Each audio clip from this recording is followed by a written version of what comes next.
Rajiv sir, अब सुरु गर्दा हुन्छ होला सर, 6 बजिसक्यो।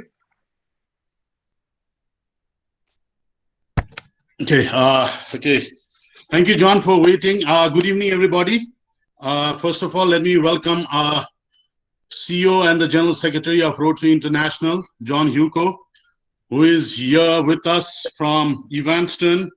And we have never heard from the CEO in Nepal. We have never heard from the CEO. And this is the first time, John, the CEO of Rotary International, is addressing all the Rotarians of Nepal and Bhutan. So thank you very much, John, for accepting my invitation and being here. We all are very eager to listen to you. We are very close to 200. I know there'll be some more joining us as we move on. I know you're a very busy man right now. Of course, you've got so many things to do. The Rotary calendar is coming to an end. At the same time, I know you should be very busy with the Rotary International Convention, which is going to be virtual for the first time. I know it's a very challenging task, but I know you have taken the task, and we all, the Rotarians of Nepal, are very eager to attend the virtual convention this year, because there was a huge delegates of Nepalese Rotarians who are attending the convention in Hawaii, but unfortunately we all could not be there. So anyway, virtually also we'll all be very happy to join. And so I've asked John to talk on the challenges to club leaders 2020-21 vis-a-vis COVID-19. So, and he has very kindly accepted that. So before I hand over to John, I just want to make a small announcement, and that is we are going to have our GMS, that is our Grant Management Seminar, on 11th of June at 11 a.m. So may I request all the presidents and assistant governors to please make note of this. We'll be having our grant management seminar, which is mandatory if you want to do a global grant next year. So it is a mandatory. So we'll have a speaker, someone, a trustee or somebody to address us. So please make a note of that. Saying this, may I request our district governor nominee, Santosh. Santosh, are you there? Santosh? Yes, I'm here. Okay, may I request Santosh, district governor nominee Santosh, to introduce John to all of us. Thank you, Santosh. It's all yours. Thank you very much, Rajiv. Fellow Rotarians, good evening. I would like to introduce a very important guest of today, our own Rotary International General Secretary and CEO, John Hewko. John Hewko is a General Secretary and Chief Executive Officer of Rotary International and the Rotary Foundation. From 2004 to 2009, Hewko was Vice President for Operation and Compact Development for the Millennium Challenge Corporation, MCC, a US government agency established in 2004 to deliver foreign assistance to the world's poorest countries. At MCC, he was the principal United States negotiator for foreign assistance agreements to 26 countries in Africa, Asia, South America, the Middle East, and the former Soviet Union. During his tenure, he completed the negotiation of assistance agreements totaling $6.3 billion to 18 countries for infrastructure, agriculture, water and sanitation, health and education projects.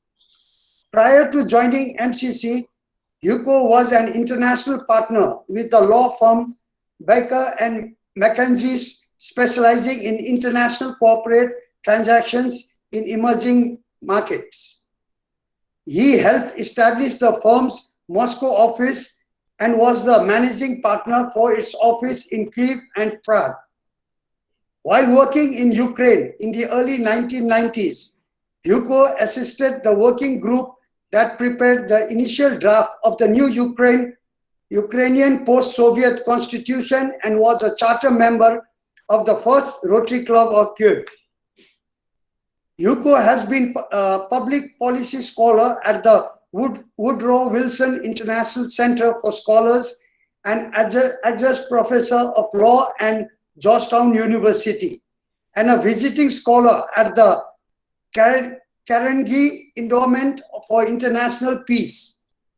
He has published papers and articles in leading US and international publications, and he has spoken extensively on political and business issues dealing with the former Soviet Union, Central Europe, Africa, and Latin America.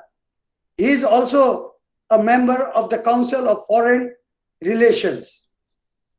Hewko holds a law degree from Harvard University, a master's in modern history from Oxford University, where he studied as a Marshall Scholar, and a bachelor's in government and Soviet studies from Hamilton College in New York. As General Secretary, Hewko leads a diverse staff of 800 at Rotary International's world headquarters in Evanston, Illinois, USA, and 7 international offices. He and Marga are major donors to the foundation, and they live in Evanston. Welcome to Nepal, John. We welcome you to Nepal. Now I hand over it to John Hewko. Thank you. Well, thank you so much, Santosh, for such a generous and warm welcome. Rajiv, thank you so much for the invitation to be with you. District 3292 is a great Rotary district, Nepal, Bhutan. I'm delighted that I can meet with you, at least virtually, and I look forward one day to being able to visit your region again once the situation normalizes, given that we're now obviously going through a very difficult period with the COVID-19 crisis. What I thought I would do is perhaps provide you with a global overview of where Rotary stands today from a global perspective, and then perhaps some thoughts on our future, where I see the organization heading, and then in particular, what does this mean for club presidents and Rotarians in this new era of COVID-19 and this new normal that we're now going to be living through. So, as Santosh mentioned, one of my principal obligations in Rotary is to oversee the professional Rotary staff. We have about 750 professional staff at Rotary. 550 are here in Evanston, in Chicago, at Rotary World Headquarters, and then we have an additional 200 in our 7 international offices outside of North America, including a very strong office in New Delhi, and then a back office and software development office in Pune, in your part of the world. So back in January of this year, it became very clear to me, watching events unfold around the world, that the pandemic was going to engulf all of us, and that Rotary as an organization would need to move to an online regime at some point. And so we created a COVID task force, again, back in January, and we took the next 2 months to kind of prepare, take a look at our systems. I sent the entire Secretariat home for 1 day worldwide to practice what it would be like to work remotely. And I'm glad we did, because we were able to find a number of issues that we were able to resolve. And then on March 12th, we went to a full virtual work status. The entire Secretariat worldwide and Rotary International basically went to a virtual work from home reality. And I can tell you that the transition was very smooth. It was very seamless. And I want to assure you that today, as we speak, the Rotary is operationally very sound. We continue to support you, the Rotarians, in the same way that we did before the COVID-19 crisis.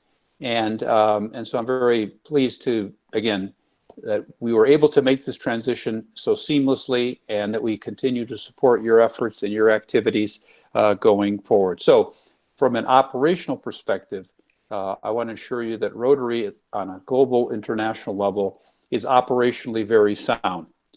Now, a lot of questions often come up in terms of what is this going to mean, this new reality for our membership, again, from a global perspective. And I like to operate based on facts and data and not on hunches or intuition.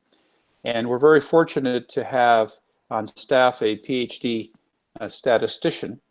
So I asked him to take a look at our last 115 years of Rotary's history to see what happened in the past when we had these world wars or tragedies or pandemics, what happened to our membership. And then using, obviously, the data accumulated over 115 years to do mathematical modeling to try to project out what our membership globally at least might look like going forward. And what's very, very interesting is that only once in our history did we see a significant drop in membership.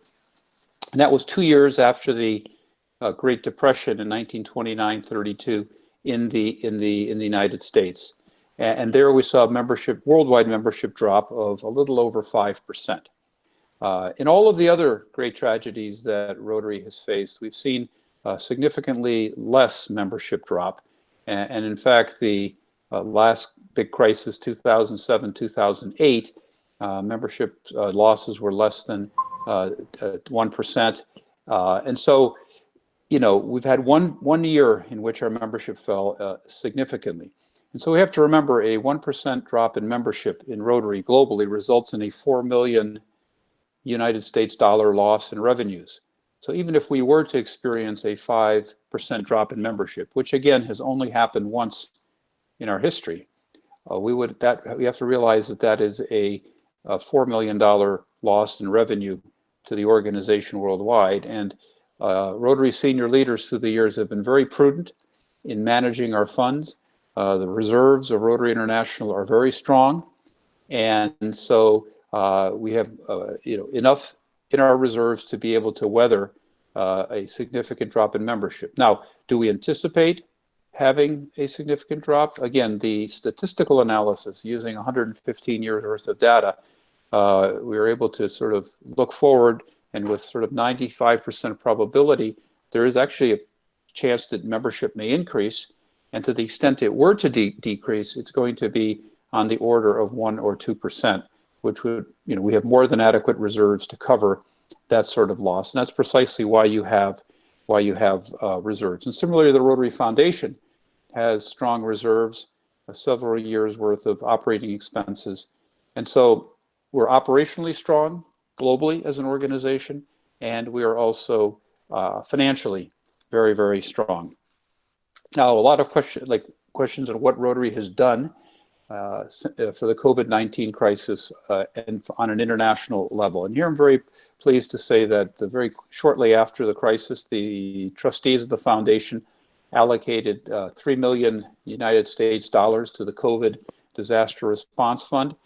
That fund has been supplemented by another $1.8 million of contributions from Rotarians, district designated funds, DDF. And then, of course, as you're aware, the convention in Honolulu was canceled, and we're going to be having a virtual convention, as Rajiv mentioned. And everyone who registered is getting a full refund for their convention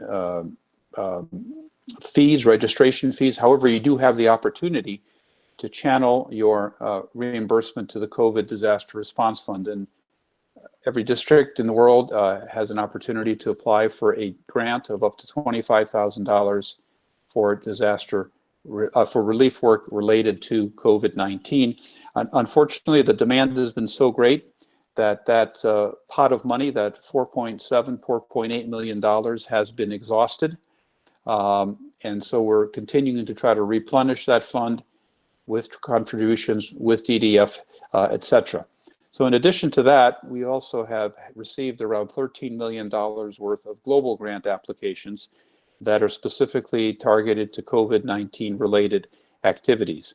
And so if you take that 13 or so million plus the 4.8 million that came out of the Disaster Response Fund, as an organization globally, we've moved about $18 million, or will move about $18 million in the span of a few short months. And that, of course, doesn't even begin to cover all of the work being done by Rotary clubs on the ground locally in your region and throughout the world. It's actually been extraordinary to see the response of Rotarians around the world, whether it's providing personal protective equipment or food or shelter or whatever. Rotarians have truly stepped up and are doing incredible things. So I think as an organization, we can be extremely proud of the response that we've seen from an international perspective, and also all the work that is being done by Rotarians locally around the world. A lot of questions on polio. What's this going to mean for our polio eradication efforts? And unfortunately, we've had to suspend for now the national immunization days because of the social distancing norms. There are, I understand, in certain countries there will be limited vaccination campaigns. But what is encouraging is that a lot of the polio infrastructure is now being redeployed in the battle against COVID. You may recall several years ago in West Africa, we had a big Ebola outbreak, and there the polio infrastructure was very successfully deployed to help stop the spread of Ebola, particularly in Nigeria. And similarly, that's what's happening now with a lot of our polio infrastructure for COVID. Having said that, we still need to continue to fundraise for polio. We still need to be able to, as you know, we have a 2-to-1 matching arrangement with the Gates Foundation. For every $50 million that we raise and spend for polio in a given year, we get a $100 million match from the Gates Foundation. So in spite of the social distancing and the new normal that we live in, we still need to continue to raise money for polio to make sure we can maximize on that 2-to-1 match from the Gates Foundation. Questions on dues and waiving dues or decreasing dues. And as you know, annual dues in Rotary are $68, $34 per semester, twice a year. The current situation is that we are not going to be reducing or eliminating or suspending dues. As I said, the Secretariat and Rotary International continues to work at full speed. We continue to support the Rotarians and provide services, and that's what those dues are used for, to support the activities of the Rotary International infrastructure at whatever level. However, if there are specific clubs or districts that are facing particular issues, we are prepared to entertain requests that those payments be postponed. They be postponed for a limited period of time. And we've received less than, I think, 1% of Rotary clubs have done so. Most of them are coming from your part of the world, frankly. And so if you take out your part of the world, there seems to be very few requests for temporary delay in paying for dues. So what does this mean going forward? And what's this going to mean for our organization? What's it going to mean locally for you and for club presidents, et cetera, going forward? You know, there's no question that this is a very difficult time. No question, it's a difficult time.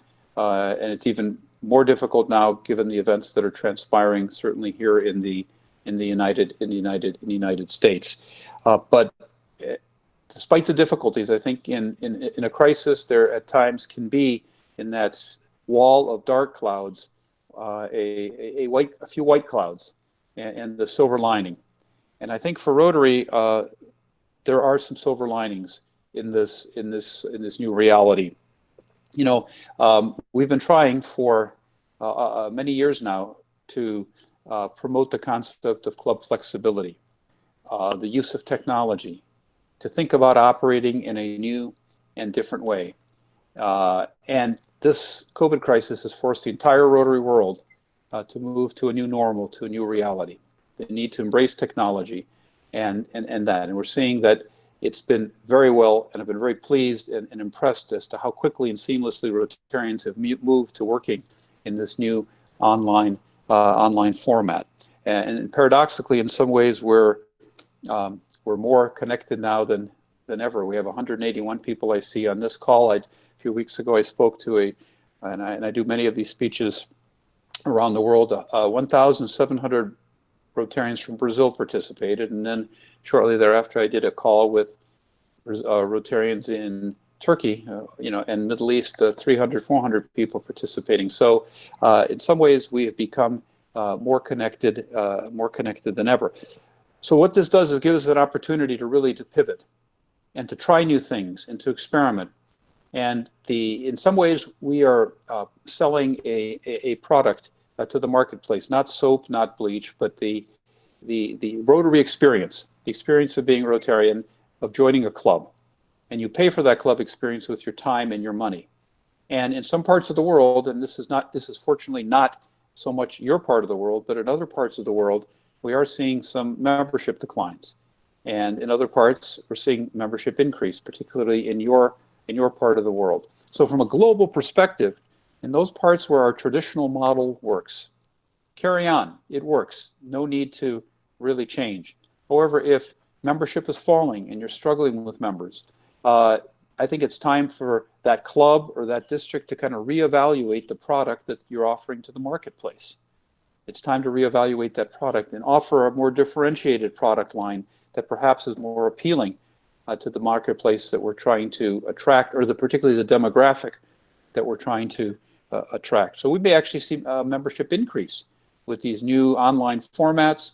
Certainly younger people, younger professionals, they live in this space. They're very comfortable in this space, and Rotary perhaps might even become more attractive to them, given the fact that we're now operating in different ways and in using different mechanisms. So, this is, in my view, I see this as an opportunity for change where it's needed, for thoughtful change. And as I said, we've all been forced to think differently, to operate differently, and hopefully we will come out of this, and I know we will come out of this a much stronger organization. So let me close by just offering sort of 6 concrete calls to action to Rotarians around the world, particularly to club presidents, but to all Rotarians around the world. The first has to do with Rotaract. We've been working over the last few years to really elevate Rotaract, elevate the status of Rotaract, and Rotaract clubs are now members of the Association of Rotary Clubs. And worldwide, 95% of Rotarians do not become Rotarians. 95% of Rotaractors do not become Rotarians, and that's a tragedy. Young men and women who are passionate about Rotary, believe in our values and our ideals, and yet only 5% of them become Rotarians. And so I think this is an excellent opportunity to strengthen the ties between Rotaract and Rotary.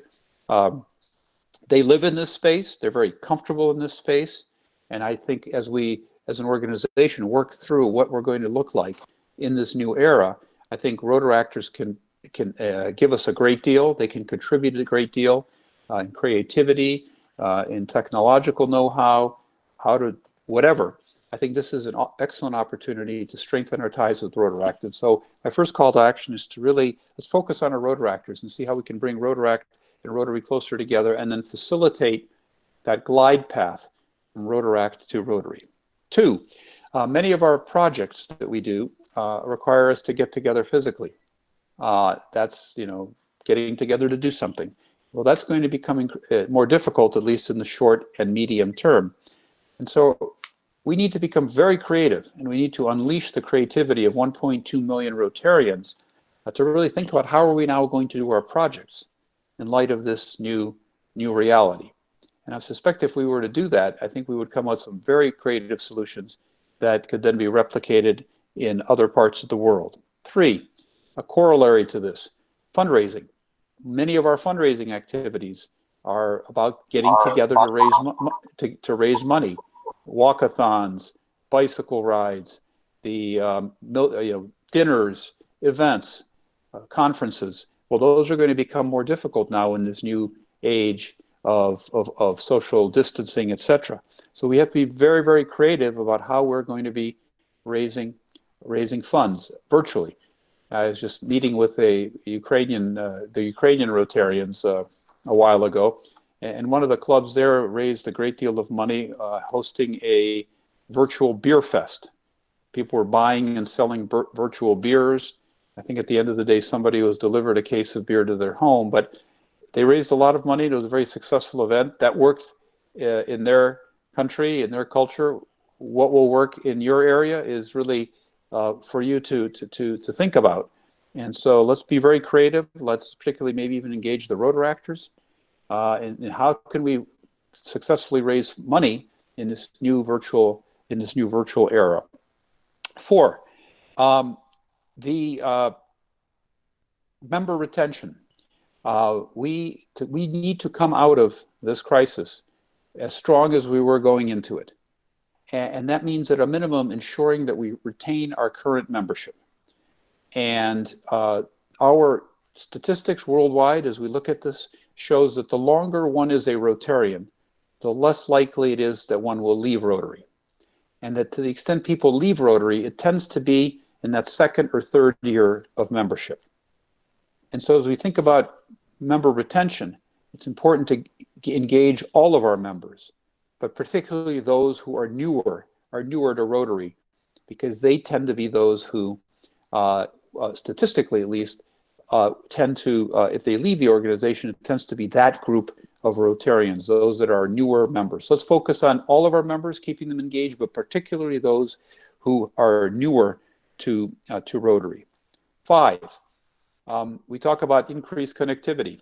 I have many clubs reporting that we used to have 50% of our members attend our meetings. Now we're at 90%. And so there's, in some ways, greater connectivity. People are visiting club meetings around the world. It's very easy to do. You just press a button and it costs you nothing. But I suspect there are also a lot of clubs that aren't meeting as frequently or meeting at all, whether it's difficulty of embracing technology or whatever. And if a club goes 3, 4, 5 months without meeting and its members aren't engaged, that club will almost certainly disappear. And so as part of our effort to come out of this crisis strong, we need to ensure that all of our clubs are active and meeting. And so if there are clubs in your region, in your districts, we're not, work with them, identify what the issue is. If it's technology, if it's something else, we need to ensure that all of our clubs are active and engaged, again, to ensure that we come out of this crisis as strong as we were as when we came in. And finally, the sky is not falling. The world is having, for Rotary, the world is obviously passing through a very, very difficult time. However, I think for Rotary, we are operationally strong, we're financially strong, and I think this offers an excellent opportunity for our organization to, where needed, to pivot, to change in a positive way. So my closing thought is the following. The world needs Rotary now more than ever. In fact, Rotary, in my view, was built for moments such as this. We have deep roots in almost every community in the world. I like to say that there's not a politician in the world who doesn't have a Rotarian as a constituent. And so we were built for this moment. Now is our moment. This is Rotary's moment. And so far we have seized that challenge and ran with that challenge, and the response of Rotarians in this COVID crisis has been extraordinary. And so the world needs us now more than ever. This is our moment. We were built for this moment. And I want to thank each and every one of you for all that you're doing in your clubs, in your communities, in your countries, and in your region to respond in this very, very difficult situation. So, Rajiv, again, thank you so much for being able to address this group. Thank you for all that you do. And please know that we at the Secretariat are here to support you. We will continue to support you. And I'm very convinced that when the dust settles and we get through this difficult COVID crisis, Rotary will emerge from this even stronger and with great pride, knowing that we have truly made a difference in the world in this very, very difficult time. So thank you so much, Rajiv. Thank you, John. Thank you so much for such an exciting and very inspirational address. I'm sure there are a lot of questions. We have our past district governor, past district governors, and assistant governors, the incoming leaders. So I'm sure they have a lot of queries. So if you have any questions, please do write on that chat. I'll be able to call, because I'm having my grid problem here. So I cannot see everybody like I could see early on. I'm having my grid problem. So if you could just write your name also, I will call out your name so you can ask John directly. But while I'm wait for them to think, I just have one question, John. You're talking about membership, and yes, membership is going to be a big challenge for the coming year, especially due to this COVID. And very interesting, you did give that those statistics during the past, during the Great Depression and Second World War and all. But don't you think the time has changed? I think during those times, Rotary was limited to very few countries. In Western countries, there were not many in Eastern. And I think during the war and during the Depression also, not all the countries in the world were affected actually at that time. But this particular disease that has come up, COVID, it has affected more or less each and every country around the world. So the scenario is very much different. Having said this, I'm not saying that we are disheartened.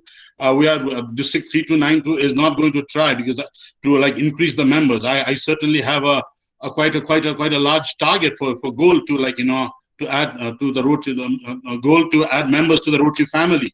But don't you think it's a different scenario like then and now?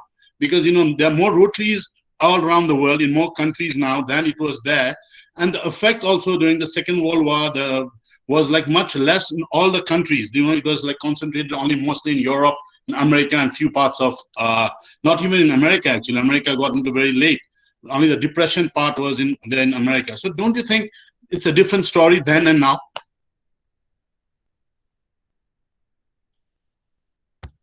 I think you're on mute, John. You're on mute. You have to unmute here.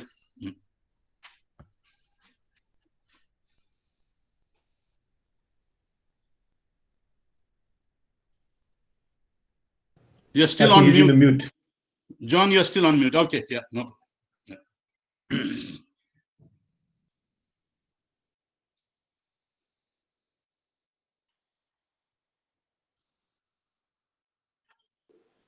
Sorry, Rajiv. I'm not. This is the first time I've used the Google meetings. It's hard to still navigate, find out where the buttons are and everything. Yeah, you're right. Every crisis is obviously different. This one has sort of global proportion and is affecting almost every country. Although if you look at what happened in 07, 08 in the Great Recession, which also affected a great part of the world, we didn't see a significant drop in membership, and so that's heartening to hear and to think about. But yes, you're right. This is different. Everyone is different. But all you can do is work with the data that you have. And again, I think the modeling, and I'm not a statistician or mathematician, but it tries to take some of these factors into account. But you're right, it is different. It may be worse than in the past, and that's why I said we need to even be more vigilant on member retention, member engagement, and really take this seriously to ensure that we come out of this crisis as strong, if not stronger, than we were going into it. But yeah, it could very well be different, which means we need to be more vigilant even than we would normally be. Okay, thank you. I'm there actually Rotaract also here. But there is a question from which I also wanted to ask, but it's a question from our past district governor, Dilendra Rashrestha. And Mr. Hawk, how are you? Nice to meet you. Siddhiji, please mute yourself. So just regarding the Rotaract, in the last Council of Legislation, they changed this rule, Rotaracts can, they didn't have this, they had the age of 30, they become Rotaract. Now you have removed that, so anybody can become Rotaract. Now, on one side, what we Rotarians are trying to do is we're trying to encourage Rotaracts to join the Rotary. Whereas in the other hand, what the Council of Legislation has decided that there is no age bar for the Rotaract. So Rotaracts could be more happy, like continue as the Rotaract if they are till 40, 45 also, rather than join the Rotary, because now that Rotaracts need to pay only $5 for, I think, club-based, and $8, I think, for community-based clubs, per member, as a fee to the Rotary International. So don't think that's a bit conflicting, to both sides. One side we are trying to get Rotaracts into Rotary, and the other side, we are encouraging Rotaracts to continue as Rotaracts no matter what the age is. Rajesh sir, sorry for interruption. We have No, problem. Could you please fix it, sir? Good. Thank you. That's a very good question. Well, first of all, the age limit was lifted. However, it is possible for districts and Rotaract clubs to voluntarily put, a club may decide that in spite of that fact, they would like to put a age limit on club memberships. That's still possible. So you could have a Rotaract club that says, in spite of the fact that there is no age limit anymore, we put on an age limit of whatever, 32 or whatever they'd like to do. Yeah, I hear often this thing about, well, it's going to help prevent us from transitioning. I don't know, because they're not doing it right now, right? 5% of Rotaractors are becoming Rotarians. So it's not as if, they're all becoming Rotarians and all of a sudden we're going to allow them to stay in Rotaract for longer and they're not going to join Rotary. They're not joining anyhow, and in my view, factually, that's just, and so it's, I'd rather have them stay in the Rotary family as Rotaractors than leave Rotaract and not join Rotary. And so I'm not sure I see it as a mutually exclusive proposition, because those that wish to stay in Rotaract would probably not have become Rotarians anyhow, and those that wish to become Rotarians will become Rotarians, because in some ways it's a very different experience. And so I would say let's see how it all plays out, because right now it's not playing out well. Very few Rotaractors become Rotarians, and it depends on different parts of the world are going to look at this thing differently, and so there is again flexibility at the club level, the Rotaract club level, to put out age limit if that's what that club would like to do. But I think equally important is to facilitate that glide path is Rotaractors can now have official district positions, and I would encourage governors around the world to give Rotaractors official positions in the district. You can make your Rotaractors co-chairs of your district conferences. We're going to be providing Rotaract officers more access to the directories. My Rotary is going to be expanding the amount of data we capture from Rotaractors. And yes, you're right, there's going to be a new dues structure, but that will go into effect in July of 2022. Rotaract clubs can now be chartered without a Rotary club sponsor, and a Rotaract club can be a sponsor of another Rotaract club, and Rotary clubs and Rotaract clubs can jointly sponsor an Interact club. So all of this has really been designed to provide more flexibility, and again, if we as Rotarians at our club level engage with Rotaractors in doing projects and really working as equal partners, I think will break down that generational gap and will help facilitate that glide path. So we'll see how it all works, Rajiv. But there's okay, thank you, John. Mona has a question. Actually. Mona, are you there? Hello, John. You have already addressed already about immunization. I'd still like to know how Rotary would, try to, change. How are they going to change, and how are they going to face the challenges of other immunizations in this post-COVID-19 scenario?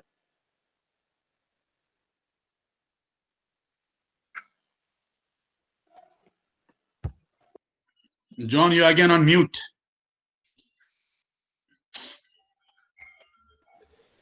Rajiv, I didn't quite, Mono was breaking up there for a bit. If you heard the question, would you be able to repeat it? Actually, that is what we are having. Mona, can you repeat that? I mean, the thing, something is wrong. Actually, echoing.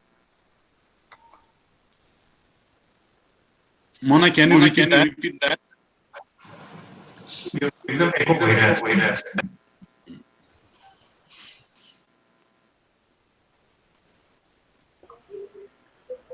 cat box of question definitely cat ma.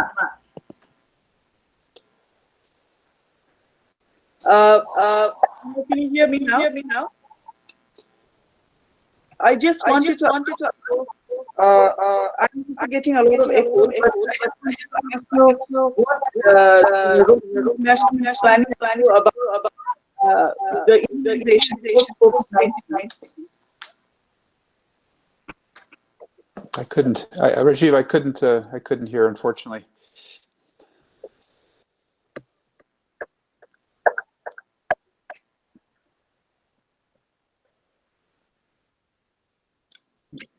Mona, would you be able to type your question in the chat? Oh, okay. Okay. I think I think it's echoing. It is there. How will we address the challenges in immunization COVID-19? Challenges in immunization post COVID-19. Yes, that is right. That is right. Yeah, that's a great question, and you know, I don't have the answer, but I can assure you that the Global Polio Eradication Initiative is going to be looking at all of this and trying to come up with new and creative ways to carry on with our immunization efforts in light of what will certainly be a new reality, more restrictive reality, and it's going to be a huge challenge. And that's why it seems to me more than ever we need to ensure that we're raising money for polio, because when we come out of this crisis, I don't know, but we may see an increase in cases because of the fact that vaccination efforts have been limited, and so more than ever, we're going to really need to have those resources to dedicate to the effort once we come out of this this COVID crisis. But I can assure you that the professionals that do this for a living are studying this issue carefully and developing plans for, okay, how are we going to do all of this once we come out of the crisis? It's not going to be easy, but we're going to have to deal with it, and that's again why Rotary's role as advocates, as boots on the ground, as fundraisers, it becomes even more important as we come out of this crisis. Our district governor nominee designate Jitendra, you have a question, I think, Jitendra. I don't have. Okay, you don't. Okay, fine.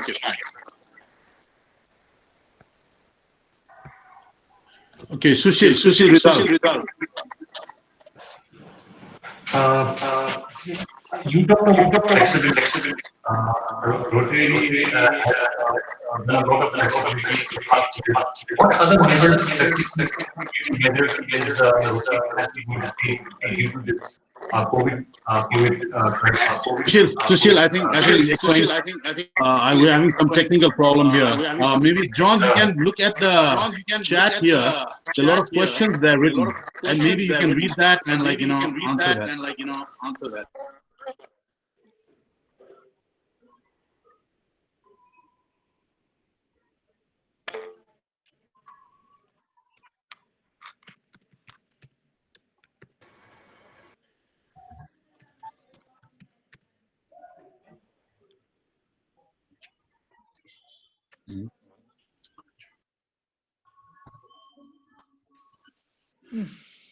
Yeah, you're again on mute, John.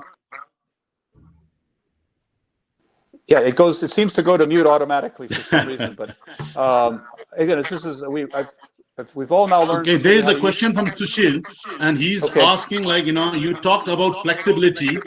What other flexibility measures Rotary is going to take due to the COVID crisis? Well, again, it's there's a huge echo in the line. I don't know if can everyone hear me? Yeah. Okay. Yeah, I mean, the big, right now clubs have tremendous flexibility in terms of meeting times, meeting formats, membership types, etc. And so right now, in my view, there is no limit. The clubs are completely free to fashion and create a product that works.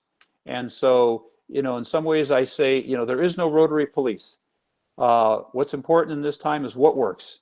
Now, what cannot change are our values, the four-way test, the ethics, the kind of value foundational values of Rotary. But whether you meet 4 times a month or 3 times a month, or whether you meet twice a month virtually and twice a month in person, those aren't values. Those are just mechanisms for delivering our values. And so in terms of club flexibility, right now, it's a blank slate. You're free to experiment and do whatever works, because all of us have been forced into this new reality where we can't meet in person. And so, as I said earlier in my comments, this is going to force us to change. So I wouldn't worry about the rules right now. I would worry about how do we engage our members, what works, how do we even grow our membership, how do we continue to do our projects in this new era, how do we continue to fundraise in new era, because the rule book has by definition gone out the window because we can't meet in person. So there was already tremendous flexibility before this crisis. I think there's even more now because we have no choice. We have to live in this new reality and adapt to it, and that's going to require creativity and flexibility. And again, let's not lose sight of what's important here. Vibrant, strong clubs making a difference, doing good in the world, and we come out of this crisis stronger than we were before. And that's going to require a really open mind and a realization that we have to do things differently and we have to be creative. Now, once we come back to normal, well then, if going back to how we did things worked, then by all means, we can return to that old reality. But I suspect we're going to find a lot of new and interesting things, given our need now to innovate and to be creative. In fact, a lot of clubs are reporting, gee, we're now going to be moving to, even when things go back to normal, just meeting twice a month physically and twice a month virtually, give our members more flexibility. So yeah, tremendous flexibility right now, and it's really up to each club and district to figure out what they want to do and how they want to do it. Okay, thank you. This is one question, like, we always discuss in our district, and this is from one of our past president, Prafula Pradhan. This is between quality and quantity. We are always talking about increasing members in Rotary. What do you think? What is your opinion about the quality of members? I think not having this quality members is like that's where we are losing members. Retention problem, I think, is not having quality members. What do you think is your opinion about that?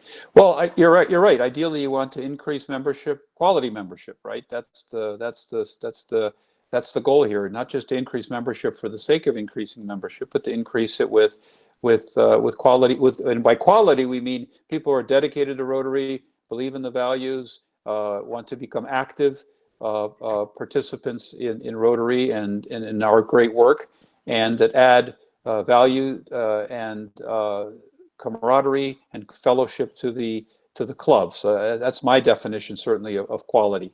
And so, but that's really, that's up to the Rotary is an association of clubs. Rotary is a bottom-up organization. Everything begins and ends at the club level. Clubs in some ways are autonomous.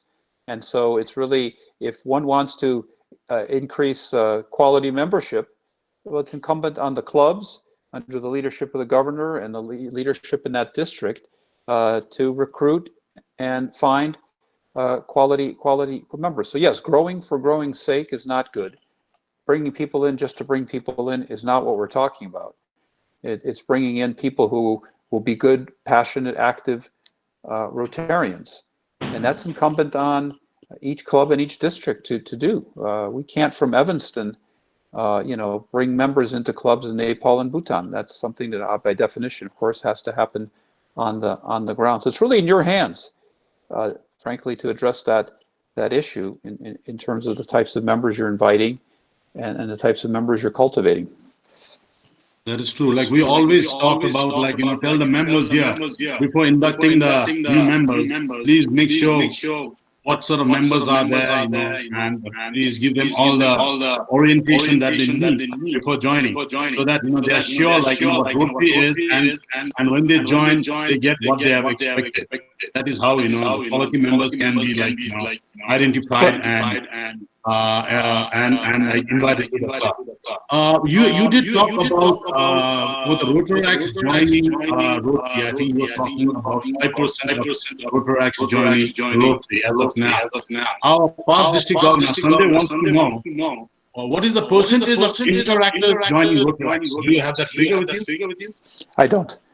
That's a much harder to track because I don't have that figure, and I suspect we don't know that. Although as we increase our ability to collect information and on Rotaractors, I suspect we'll have a better feel, because I'm sure Rotaractors would put, I used to be an interactor, etc. I don't have that figure. I'm sorry, but hopefully over time we'll be able to start having some of that information. Okay. I think Jayendra has a question. I think Jayendra, will you be able to hear you? Try asking. Otherwise, I'll read your question. Yeah. Hello, Mr. Hewko. Good morning in Evanston. Good evening in Nepal. From Nepal. I think that my question would be, how can Rotary be more reactive instead of, how can Rotary be more proactive instead of becoming reactive in the face of pandemics like the COVID-19? And what steps can Rotary take in being partners in service with the government so that it is mutually beneficial to both and complementary? Yeah, I think very good question. Let me answer the second one first. I think it's really important that we engage with governments. And again, this is a local effort, right? You're best placed to work with your local governments to see what Rotary can do and how you can work together. What we have done globally is where we can have reached out to governments, where we've, for example, have obtained a significant grant from the United States government that we will be using that we will then be re-granting out for COVID-related activities in Italy. We received a significant grant Rotary did from the United States government for use in dealing with COVID activities in Italy. Italy is, of course, was the first huge one of the epicenters early on in this crisis. And so again, this is really one where I think in India they've been very successful in working, from what I understand, working with the government on response activities. And so in your region, in your two respective countries, I think that's fundamental and very important to engage with the government and see how you can work together in terms of being reactive versus proactive. In terms of pandemics, I think the whole world's learned a lesson here. I've attended in the past. I was several years ago representing Rotary at Davos at the World Economic Forum, and I attended a small workshop on pandemics, and we were modeling out what might or might not happen in a pandemic. What are the issues, and is the world ready for a pandemic? And we clearly weren't. We currently weren't ready, and it's a difficult one because you don't know when the pandemic's going to happen, and usually when it does happen, it happens quickly. And so in some ways, but I would say we have been actually proactive.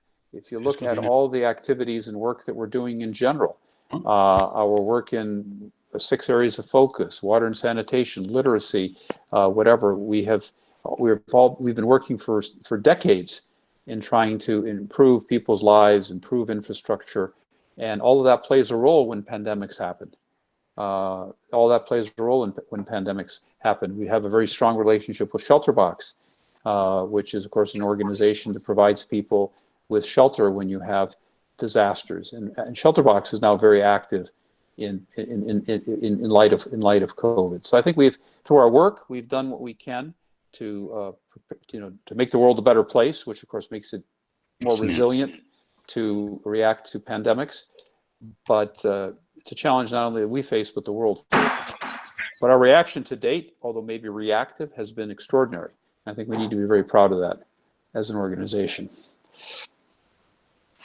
Okay, thank you, John. We've just got very little time. We have our district Rotaract representative, Sneha Sakya, with us. She has written the question, but I would rather tell her to ask the question herself. If you cannot hear her, then I can do it. Sneha, are you there? Yes, sir. Okay, Yes, yeah, sir. please go ahead, Sneha. Thank you, sir. Thank you, sir. Hi, John. I'm Sneha, the district Rotaract representative. So my question is, since Rotaract has now become a member of Rotary International, the district Rotaract committee that we have, where does it fall under the district structure that we are a member of international? Yeah, again, Rotaract clubs are now members of the Association of Rotary Clubs, but I think Rotaract still continues with its own line of organizational lines. So I suspect that has not changed. But that doesn't mean that, and we would encourage governors to the extent it makes sense locally, to incorporate Rotaract committees into district structures. And certainly governors are free now to name Rotaractors, as I said earlier, to district-wide positions and name them as chairs or co-chairs of district conferences, and to provide Rotaractors with assignments in the district. So the Rotaract structure continues as it is, but now there's a lot of flexibility for fashioning a relationship in a district that more closely, that brings Rotaractors more deeply into the Rotary structure within the district. So the Rotaract structure continues, the lines of reporting, so to speak, continue as they were before, but now there's an ability to have a lot more cross-fertilization and much more participation by Rotaractors in Rotary district structures. Because Rotaractors, of course, can be Rotarians and Rotaractors at the same time. And so I certainly don't see why you couldn't be a member of a Rotaract district committee and yet at the same time participate in the Rotary structure in a given district.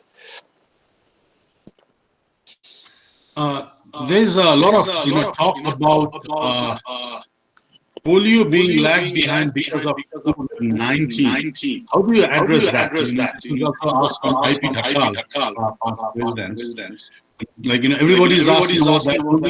Like, because of this COVID-19 pandemic, polio may be lagging behind. So what do you say on that? Yeah, as I said earlier, we've unfortunately had to suspend many of the NIDs. We do continue the surveillance work. We do continue the more limited vaccination campaigns, and I suspect it's challenging. It's challenging for the polio eradication effort. And so, as I said, this is why we as Rotarians, to do our part, need to more than ever be fundraising, making sure that the funding is available to deal with this issue once things return to normal. And we will need to really redouble our efforts on advocacy, working with governments once things come back to normal. So yeah, it's having an effect on polio. It's having an effect on many things, and unfortunately, the polio effort is one of them. How many cases will we wind up having because of COVID? And I don't know. To date, I think last week I was given, I think we have 61 cases of wild polio so far this year, 49 in Pakistan and 12 in Afghanistan. Last year we had 176 for the whole year. So time will tell, other than we know that it's going to be problematic. But the challenge then is, when we get out of this, what are Rotarians going to be doing? Are we going to, and we need to redouble our efforts. No question about that. Okay, before we let you go, I think we have a question from DRFC, MK Jha. Raji, please go ahead.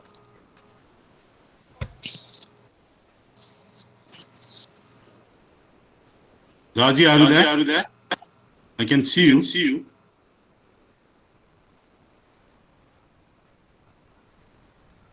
Good morning, John. You have to speak slowly. It's echoing. You have to speak slowly. I am still waiting for my answer. If you are remember, see, during Indore Institute in India, during TRF, I raised the question. You, Ravi, Gulam, and Mohit were there, and the panelists were Rajesh Anand, Shekhar, and Raja Saab. My question is, in a global grant, whether multiple beneficiaries, a single global grant, multiple beneficiaries, multiple club involvement, and multiple area of focus, whether it can be done or not. And you people have told me within 3 months you will get a positive reply. So I raised at several times when I raised 2 days back to Gulam. But day before yesterday, I got mail from headquarters. Your question is being received, well received. Very shortly, you will get the reply. Yeah, Rajiv, it was difficult to hear the Mithalesh's question. Would you be able to repeat it? Yeah, it is regarding this global grant that we had applied when, like, it was said, like, multi-district, a multi-club project cannot be entertained. So during our last institute, there were a couple of our leaders during a session on foundation, where Mr. Jha had asked, like, how can this be solved? And what Mr. Jha is saying that you also were there, and all the leaders, including you, said that you will get back very soon to inform if those sort of projects can go ahead or not. But he has not received any reply as of now.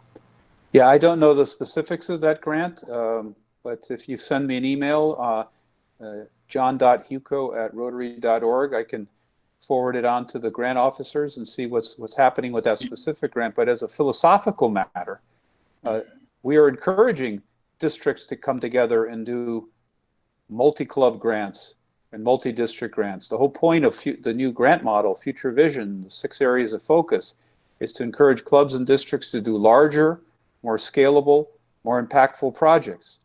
And so rather than trying to solve 1% of 100 problems, let's try to solve 100% of one problem.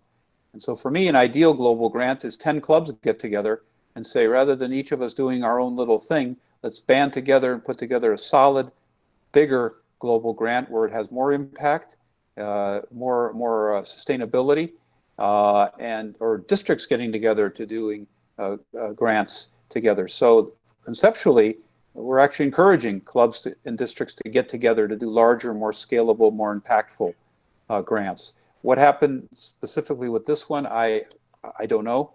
I can't remember the details of that conversation at the institute, so I probably should, but I just don't. But I certainly send me an email with the grant number, and we'll have someone get back to you with some information. Actually, John, this was the project that I myself, my club was involved. This was a literacy project we are trying to do in Western Nepal, where about 20 clubs were involved. And when we applied, 20 clubs with like about 25 or 26 schools, 12 clubs for 20 schools, and supplying different educational material to the schools. But what the answer that we received was, this is like giving different schools have, different requirements and like different, so there were different clubs involved with this. So what the foundation wrote to us saying that, since it's a, multi-requirement, because different schools have different requirements, will not be able to do this sort of project. So this was the point that was raised during the institute. So anyway, like you said, we will write to you once again. Oh, yeah. Okay, I remember that one. Okay, yeah. I remember that panel. Yeah, and I think the issue there was that it was because it was not one size. For the project to be successful, it was a one-size-fits-all approach, which maybe works. But as I understand, if I recall correctly, and again, I may be, I'm not intimately involved with the details. And I think there was a lot of back and forth and responses that did go back out from what I recall. from the grants team, we were looking at this, in that, if there are different requirements in each school, for the program to be successful on a whole, you then need to take into account the different realities in each school and fashion the intervention in each of these schools in a way that makes sense for that school, rather than a broad brush, one size fits all, when in particular, maybe that intervention is the right one for school A, but in school B, they have a different reality, and it has to be handled in a different way. So again, I don't have the latest on it, but I do remember that conversation we had. There was that panel discussion, right? Yes, that is right. That is right. And my understanding was that was looked at and responded to. If it wasn't, then that's not right. So if you could just send me an email again with what the latest from your perspective is, I'll make sure somebody gets back to you on that. Okay, John, we will do that because we have not received any reply. Okay. We'll do that. And before this is the last question before I let you go. This is regarding the recent decision that the foundation has made of not matching, not matching with the club, the club giving, whatever the club gives. We're not going to match that. We're going to only match the PDF. Now, what you have to realize is there are a lot of big projects that happened here because of restricted giving. Now, if you do not on restricted giving, then these projects could be affected. But now I know the decision has already been.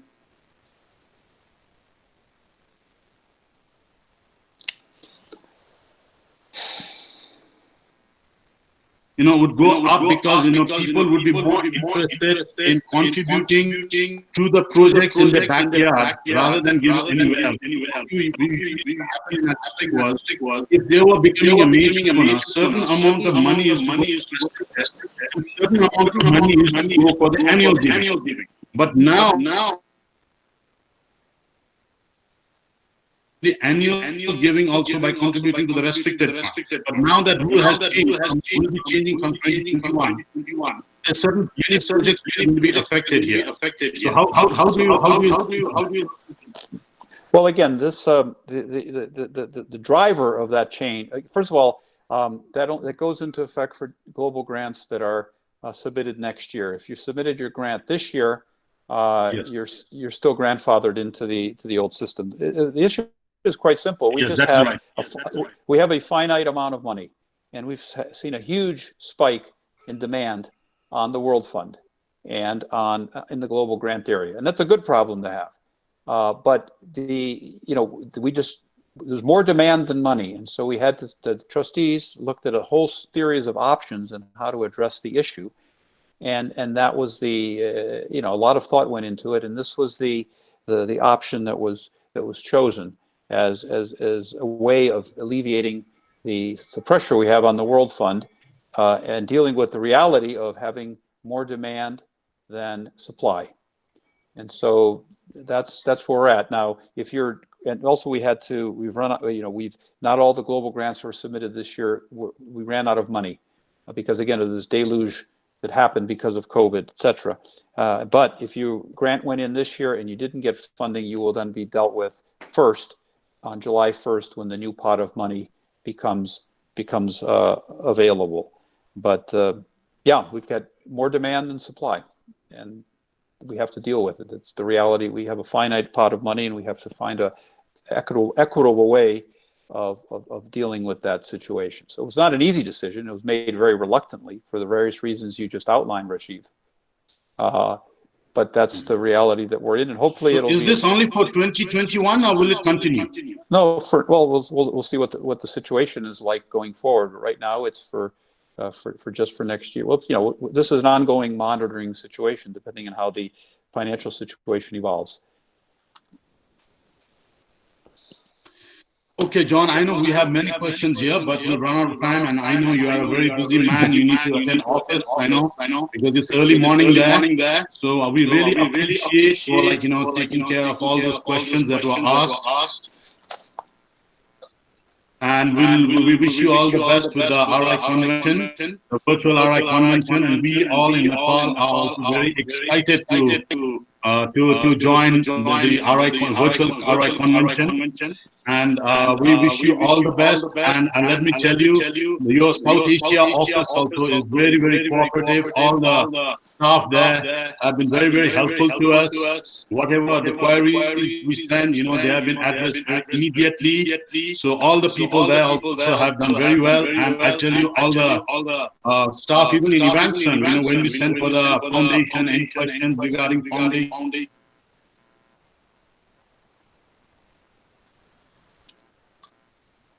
office and all your staff. So thank you, John, for being with us. I'm sure one day we will have you in person in Nepal. And I tell you, next time, whenever you decide, don't come for work, with your wife. We'll be very happy to welcome you and host you. And it's a beautiful country, and don't come here for 3 or 4 days. Come here for our week. Go out to the mountain, track. These beautiful places here, I don't think you'll find anywhere in the world. So thank you once again. I wish you all the best on behalf of all the Rotarians. Thank you for joining us, and have a great day ahead. Thank you.